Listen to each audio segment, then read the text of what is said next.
isika tompoko. Izany tokoa no faniriana mameno ny fonay ry Jesosy Kristy tomponay. Ny hanananay ianao ho tompo ny fiainanay, mpanjaka ny fonay, anakinanay ny mombanay rehetra, satria efa nahavita avotra sy famonjena sarobidy ho anay mpamorota ianao. Ampianaro amin'ny alalan'ny fanahinao izay ny antenao rehetra efa nomenao anay teto, sy izay mbola ambaranao aminay,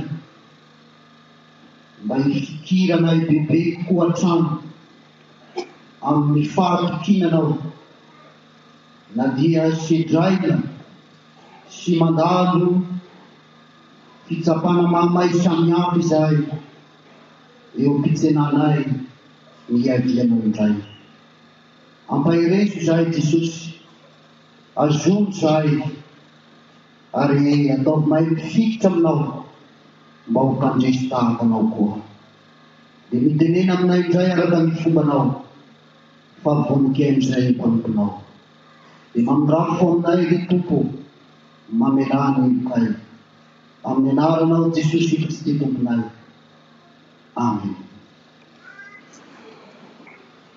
Dia manampy zakamby havana ny arabo ambany mpirario soa ho asika zanaky ny fivoazana rehetra, raha nomeny tompondray izao tomponao ny fahasoavana izao, mbola anaty-atsika izao fotoan-dehibe izao.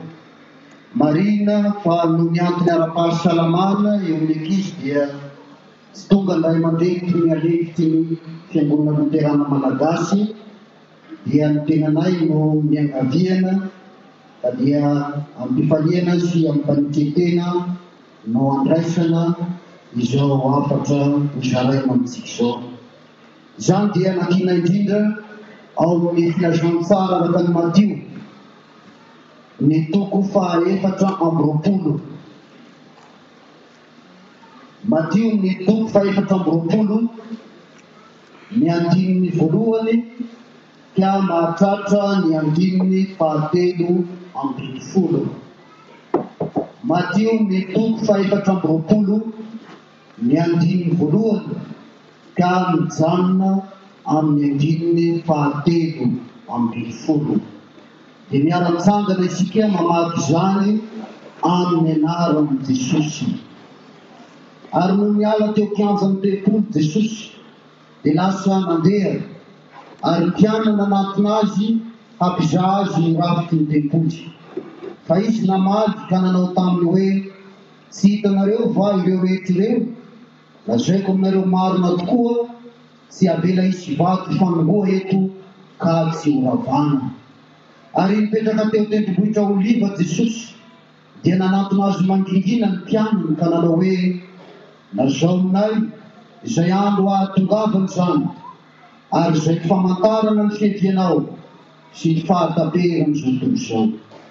Ary Jesosy namaly ka nanao taminy hoe, mitandrema fa andraho isy sy hamitaka anareo, fa maro no avy amin'ny anarako hanao hoe, Zao no Kristy, ka maro no voafitana. Ary andrehady sy filazana ady ianareo, koa mitandrema, aza matahotra, fa tsy maintsy tonga izany, nefa tsy mbola tonga ny farany. Fa isy firenena hitsangana mely firenena, ary isy fanjakana hitsangana mely fanjakana, ary isy mosary sy mororon-tany amin'ny tany samihafa. Fa izany rehetra izany no fiandohan'ny fahoriana. Ary dia tolony eo amin'ny fahoriana ianareo ka ho vonoiny, ary ho alan'ny firenena rehetra ianareo no ny anarako. Ary amin'izany andro izany dia ho tafitohina ny maro, ary fampiapanga sy fankahala izy. Ary isy mpaminany sandoka maro hitsangana ka hamitaka ny maro. Ary ny habeny sy fankatoavan-dalàna dia hiamangatsiaka ny fitiavany maro. Fa izay maharitra amin'ny farany no vonjena. Ray masino, manamasinanay amin'ny fahamarinana ny teninao no. Ry zanaky ny fivoazana, izay mankalaza izao dibily fa 5 taona ny toby lehibe farimena izao. ho aminareo rehetra le ny fahasoavana sy ny fiadanana avy amin'Andriamanitra raitsika sy Jesosy Kristy Tompo. Amen. Ny tenin'Andriamanitra izay anjarantsika amin'ity maraina ity ry havana dia mirakitra indrindra ny faminanian'i Jesosy ny amin'ny andravana any Jerosalema mba amin'ny tempoly sy ny fiaviany iray amin'ny andro farany. Izany hoe miresaka ny amin'ny fiandrasana ny fahatongavan'ny tompontsika sy ny zavatra farany ny perikopa anjarantsika eto. Lazaina amin'ny voambolana teolojika hoe eskatolojia. Koa ny 24 tolotra antsika zanaky ny fifoazana amin'izany dia ravina amin'ny hoe fa izay maharitra fizahan-toetra hatramin'ny farany no andova ny fiainana mandrakizay. Fa izay maharitra fizahan-toetra hatramin'ny farany no andova fiainana mandrakizay. Araka ny 5:13 mamarana izao perikopa izao hoe fa izay maharitra hatramin'ny farany no voafijenina. Fanontaniana telo havana no hoentintsika mandinika sy ny fampizara ny amin'ity tenin'Andriamanitra ity. Ny voalohany dia ny hoe fa inona loatra no antony izao handravana na antony izao fandravana hiharitra amin'ny Jerosalema sy ny tempoly izao. Inona no antony izany? Ary nahoana no ampifandraisin'i Jesosy eto ny filazana ny zavatra hiseho mialoha ny andravana any Jerosalema sy ny zavatra hitranga mialoha ny fandravana izao tontolo izao na ny hiadiany iray amin'ny andro farany. Ary ny fanontaniana fahatelo dia hoe inona no ifamatorany izany rehetra izany amin'ny teny fanevantsika amin'izao tontolo 15 taona izao. Tanàna masina Jerosalema araka izay amariny soratra masina. Tanàna ny Shalom na ny tanàna ny fiadanana no ilazana azy koa. Ka ny reharehany Jiosy fantatra ny fananany izany tranokanto mahafinaritra ary fomba nentin'Andriamanitra nanehoany tamin'ny vahoakiny famonina eo fivoany izy amin'ny alalan'izany tempoly tao Jerosalema izany. Nanaitra sy nanahira-tsaina ireo mpianatry Jesosy anefa ny fanambarana ny amin'ny fandravana hiatra amin'ny Jerosalema sy ny tempoly. Ary hoy ny tapany faharoa amin'ny andininy voalohany eto hoe lazaiko aminareo marina tokoa hoy Jesosy tsy avela sisy vato fangoa eto ka tsy voavana. Izao trano mahafinaritra izao ve araka ny eritseritsy ny mpianatra sady tsara ny kanto mafy io koravana ao ny fanakasarobidy izay ao anatiny sy ny sisa nefa nambaran'i Jesosy fa tsy maintsy koravana izany. Raha mamaky ny Luka 7:20 ny 9:2 hatramin'ny 9:7 sika dia hitantsika ao ry havana ny antony izany tsy maintsy isehoan'ny fandravana ho an'ity tanàna masina ity. Satria nahoana tsy ny raharaha tsy te-halala ny famangian'ilay mpitondra sy ny mpizara fiadanana ao amin'ny Jerosalema. Ilay zanak'Andriamanitra mitondra izany fiadanana izany ka hizara sy hanolotra izany amin'ny famangiany amin'ny Jerosalema. Tsy miraharaha ny Jiosy izany. Ka ataon'i Jesosy izao faminaniana tsy maintsy hiatra amin'izany. Ka dia tsy maintsy horavana Jerosalema mba tsy ahatonga ny jiosy hitoky amin'izany tempolo izany tsony, ho variana amin'ny fahatsarany sy ny sisa, ka mihevitra fa mandeha ho azy fotsiny ny fanotoana an'Andriamanitra, tsy mila fandinihan-tena, tsy mila fibebahana. Mariky ny tsy finoana, ny tsy fibebahana no antony izany faharavana tsy maintsy hisino izany riavana. Koa mampahatsiaro sy mampitandrina efa hatrany amin'ny andron'ny Jeremia-paminany no nisian'izany fampitandremana izany ho an'ny jiosy. Aza matoky ny teny lainga hoe tempolon'i Jehova, tempolon'i Jehova, tempolon'i Jehova. Fa aoka ny lalanareo ataonareo maisy. Izany hoe efa afatra tamin'ny taranaka Joda nefa indrisy hamatsiatoka ny setry izany teo amin'ity firenena voafidy ity.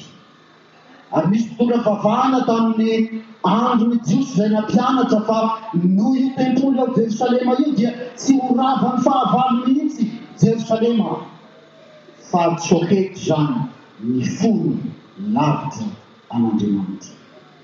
Tanteraka izany riavana, efapolo taona taoriana izao nitenenan'i Jesosy azy izao na tamin'ny taona 70 rava Jerosalema. Tadidio riavana, mitondra rosa, mitondra faharavana, ny tsy fipoerana amin'ny finoana. Eny mitondra faharavana, ny tsy firarahana, ny famandian'i Jesosy. Dia raha tsika mahalala ariatsika malagasy, indrindra isika zanaky ny fipoaja, fa tsy diso anjara tamin'ny famandian'i Jesosy, tsy diso anjara amin'ny famandian'i Jesosy atoana tsika, amin'ny alalan'ny fananantsika ireo toby lehibe efatra izay misy eo amin'ny fipoaza-panary voalohany teto amin'ny firenentsika.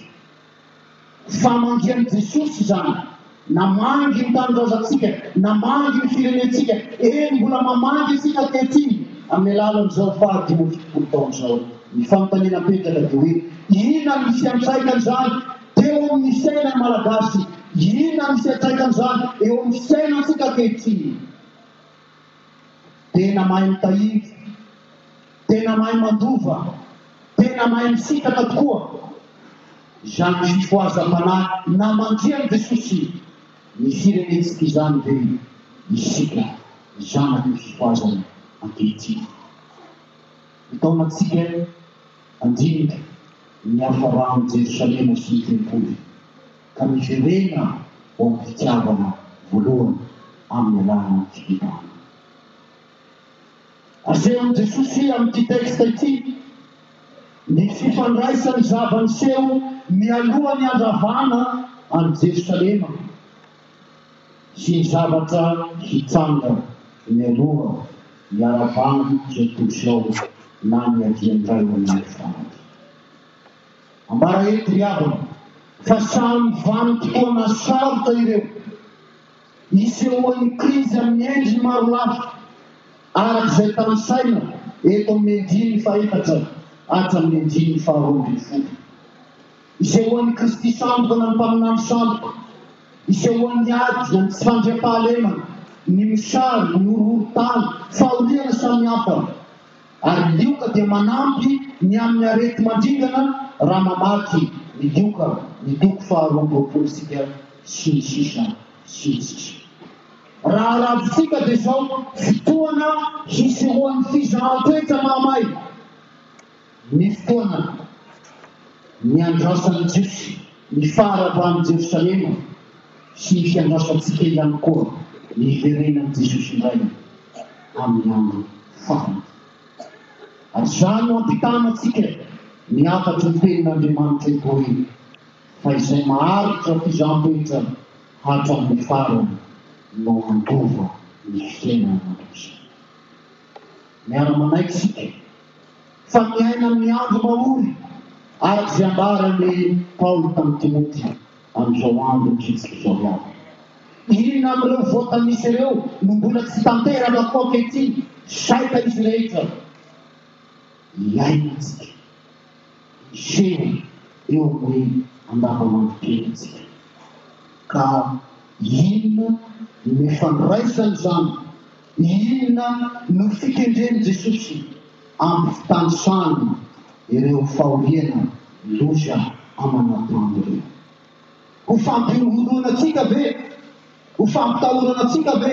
Sanatria ry havana, tsy izany no fikendreny tompo, fa ho lakolosy ho fanailana atsika, ho fitaomana atsika, ho famporisiana atsika, haharitra amin'ny fiandrasana ny fiadiany ray eo amin'ny ranolanitra na iny fotoana na iny lanitra.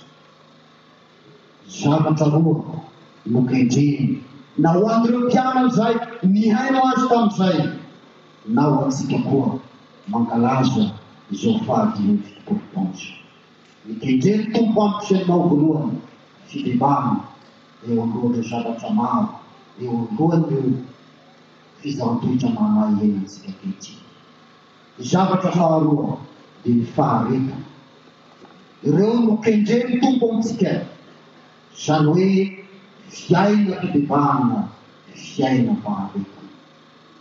Ry havana, vanim-potoan'ny fibebahana izao andro farany iainantsika ankehitriny izao.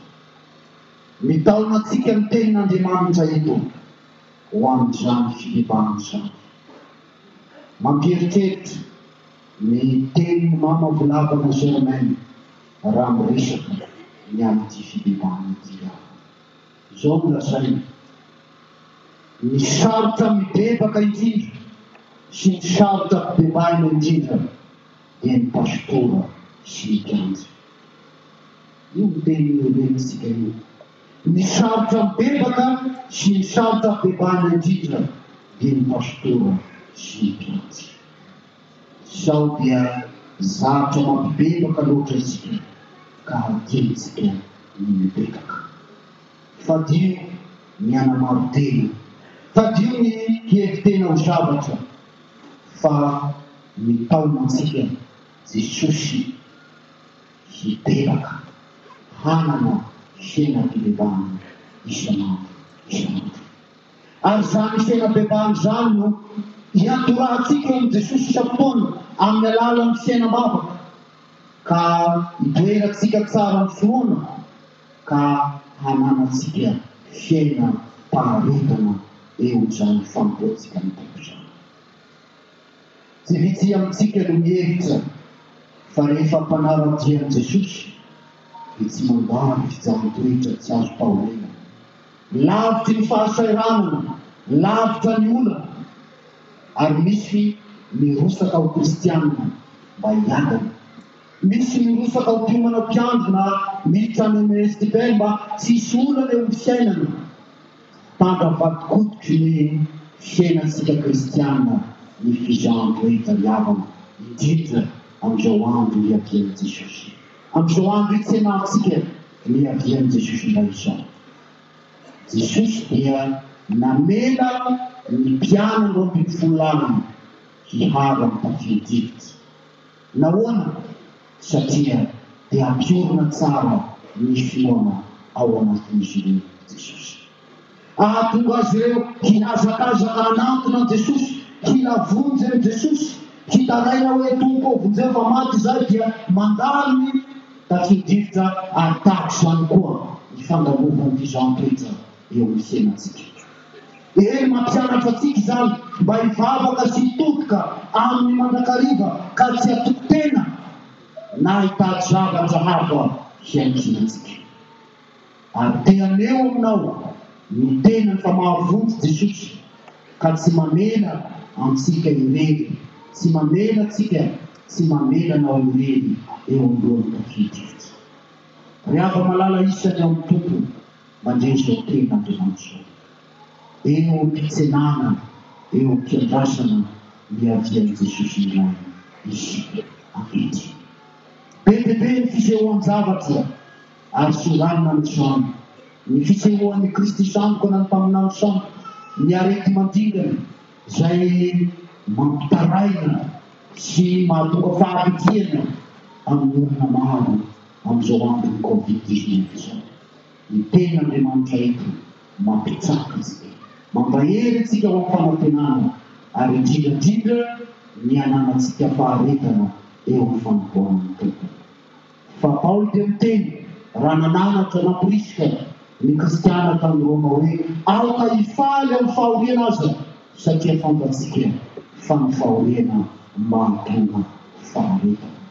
Miteny amiko sy andao zanako foazy Jesosy ankehitriny fa ny finoana voasetra dia finoana mendrika ny fandovana ny lanitra ary ao koa izany ny finoana iankinantsika iorenantsika ho finoana voasetra satria finoana mafiona na dia mandalo tafidrivotra fitsapana maro samihafa noho ny fiankinantsika amin'ilay fanandrisy ho atsika. Tantara anankiray no entina mamarana izay tenin'Andriamanitra ho antsika izany. Rehefa tonga taona amin'ny fotoana hanamadiany ny zanaka ny mpanjaka anankiray dia naniraka ny mpanompo roa lahy mba hitady tovovavy mendrika ho an'izany zanaka ny mpanjaka izany. Dia nandeha tokoa reto roa lahy mitety tanàna, mitety vohitra hitady izany tovovavy mendrika ny zanaka ny mpanjaka izany. Rehefa tonga tamin'ny tanàna anankiray izy ireo dia nahita tokoa. Izao ny zavatra nataon'izy roa lahy. Efa nampitondray ny mpanjaka diadema izy roa lahy hoe atao voalohany izay tovovavy hitanareo fa mendrika ho zanaky ny mpanjaka ity diadema ity. Diadema dia mendrika na sady boninahitra izao.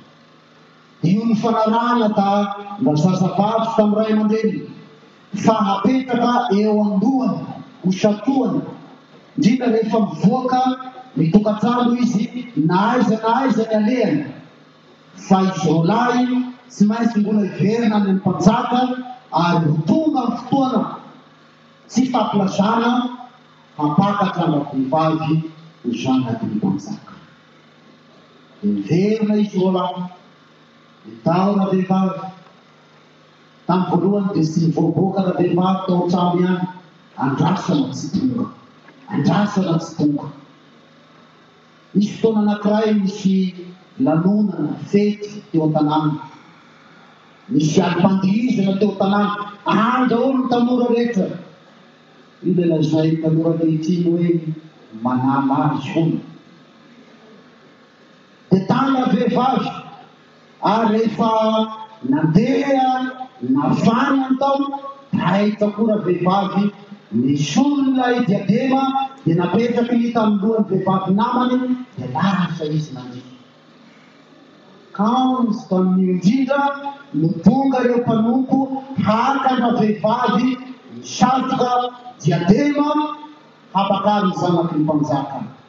Ka dia vehivavy tena nametrahana tamin'ny voalohany diadema lasa nandihy. Dia ilay vehivavy anankiray no nety reto mpanompo ho any amin'ny mpanjaka ho vady ny zanaky ny mpanjaka satria nahoana tsy nanam-paharetana izy.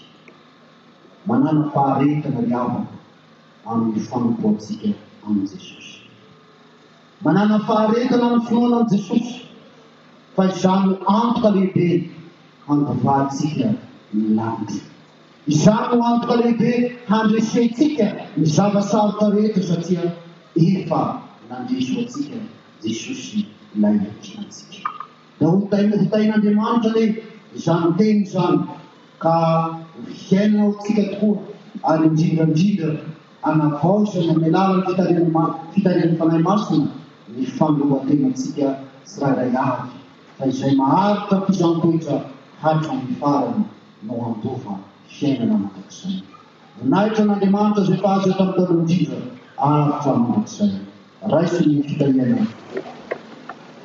Ny fahasoavan'i Jesosy Kristy Tompo sy ny fitiavan'Andriamanitra ray ary ny firaisana ny fanahy masina ho amintsika rehetra ny anio ka ho mandrakizay. Amen.